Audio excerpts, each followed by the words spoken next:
What is poppin' fam? My name is Brendan Meyers, and today we're going to be going through a couple of exercises that will help you get and build those lower abs. Also, I'm going to go through some of the reasons why you probably have not built them just yet. And this all comes down to a few different things. So let's get started right now.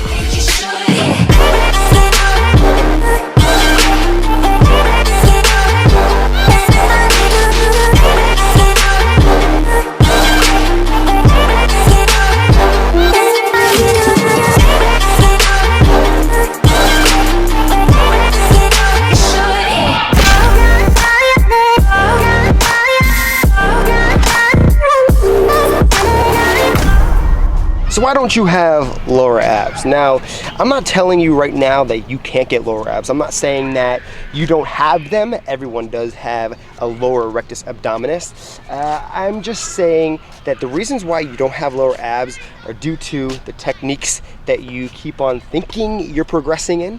The exercises may be a little bit off. Your diet might be a little bit wrong, and you're not building muscle enough in your lower abs, and this can all attribute to you not having lower abs, quote unquote.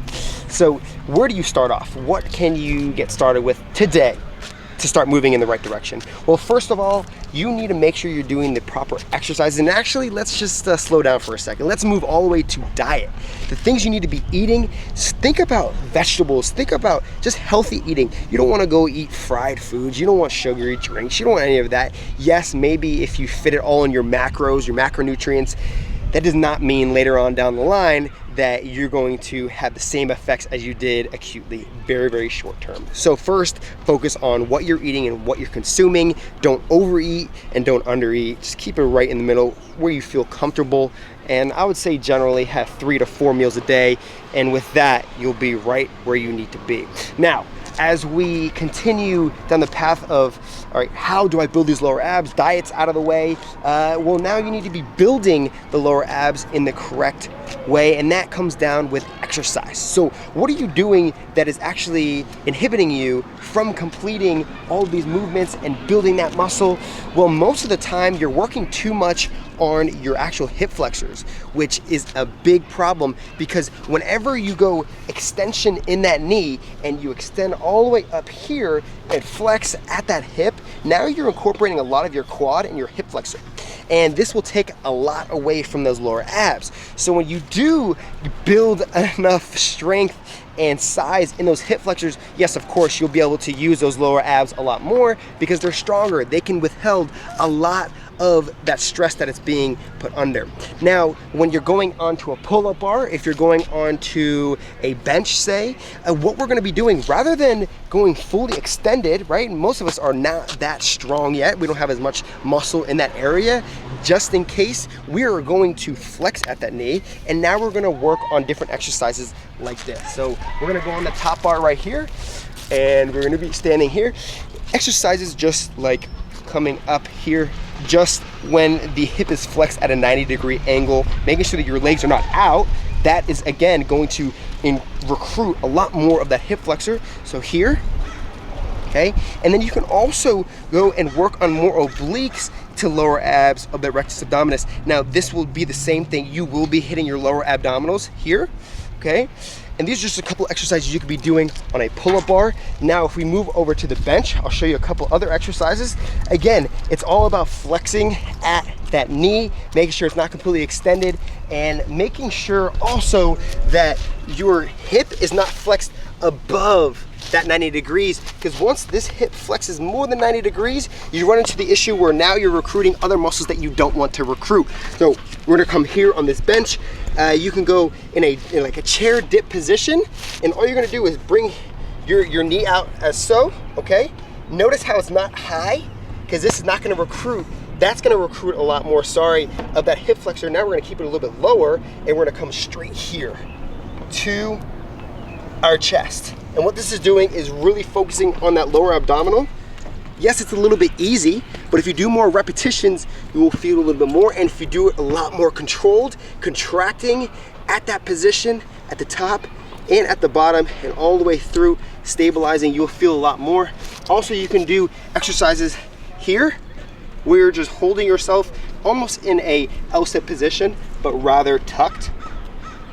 All right, and if you're strong enough with your upper body, you can even see I'm moving the whole bench. The final exercise I'm going to be showing you is, remember, the most promising advice I can give you this whole video is to make sure that your hips, that hip flexion here, is not going past 90 degrees. Okay, always make sure it's right at around 90 degrees. And then also to make sure that your knee, you're not really extending too much until you're strong enough with those lower abs and the hip flexor and quad area.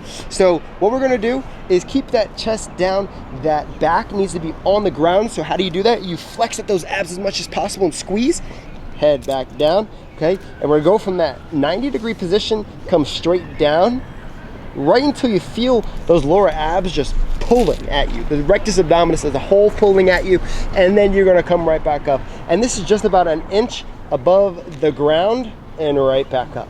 And you wanna do this about 20 repetitions, a little bit more. And the further you extend that knee, the harder it will be. So if you come down here, as you can see, they're a lot more extended at the bottom, and then you come back up, you'll see a big difference in how tough this exercise truly is. So hopefully you understand some of the exercises I showed you today. Not difficult at all. You can do anything from a bench, you can go onto the ground, you can go into a pull-up bar, you can go on a dip bar. You know, you can buy a pull-up bar from Amazon for 20 bucks, 30 bucks, put it on your doorway. There's many different things that you could be doing to really target those lower abdominals, or might I say, rectus abdominis as a whole.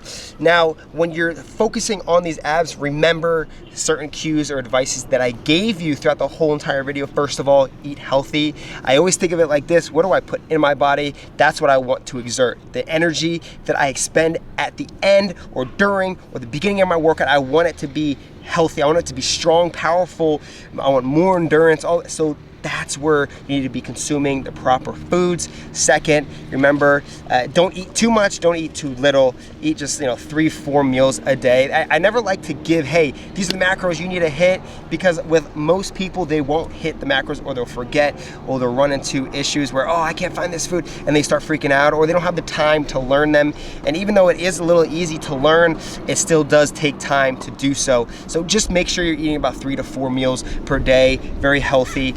And let's see, the exercises are so important. So make sure you're not going in complete extension of that knee until you're strong enough with those hip flexors, and make sure that hip is flexed at about 90 degrees and you'll be good to go. So thank you guys for tuning in for this video. If you do want an ab program just like this, Ab Up on Cal Aesthetics, in the description, you can check that out. So again, thank you very much. I'll see you next time.